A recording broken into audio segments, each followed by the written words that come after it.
if you assume that living is about attachment to everything physical, dying is detachment from everything physical, okay?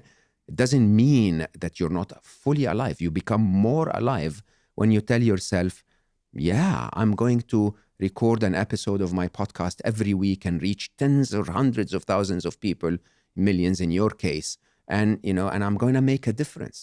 But by the way, if the next episode is never heard, that's okay. Okay? By the way, if the file is lost, yeah, I'll be upset about it for a minute and then I'll figure out what I'm going to do about it.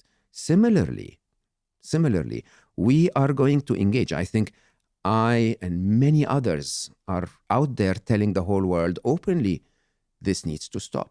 This needs to slow down. This needs to be shifted positively. Yes, create AI, but create AI that's good for humanity. Okay? And we're shouting and screaming. Come, join the shout and scream. Okay? But at the same time, know that the world is bigger than you and I. And that your voice might not be heard. So what are you going to do if your voice is not heard? Are you going to be able to continue to shout and scream nicely and politely and peacefully, and at the same time create the best life you can create for yourself within this environment?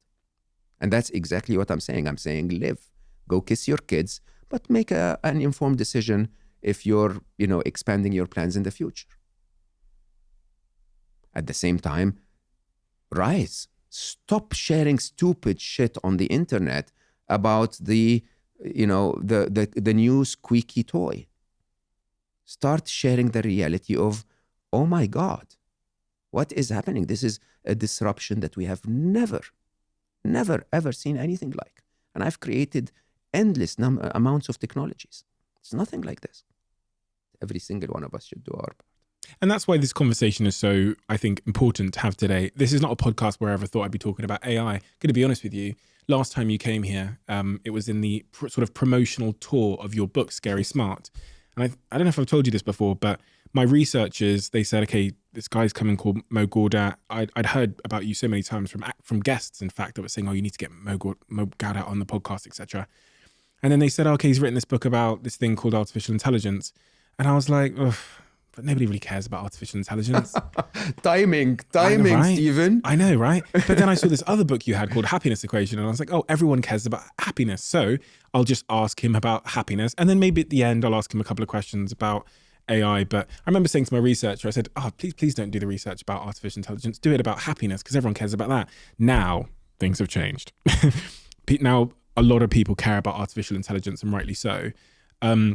Your book has sounded the alarm on it. It's crazy. When I listened to your audiobook over the last few days, you were sounding the alarm then. And it's so crazy how accurate you were in sounding that alarm, as if you could see into the future in a way that I definitely couldn't at the time. And I kind of thought of as science fiction, and just like that. Overnight. We're here. Yeah. We're stood at the footsteps of a technological shift that I don't think any of us even have the mental bandwidth, certainly me with my chimpanzee brain, to comprehend the significance of. But this book is very, very important for that very reason, because it does crystallize things. It is optimistic in its very nature, but at the same time, it's honest. And I think that's what this conversation and this book have been for me. So thank you, Mo. Thank you so much.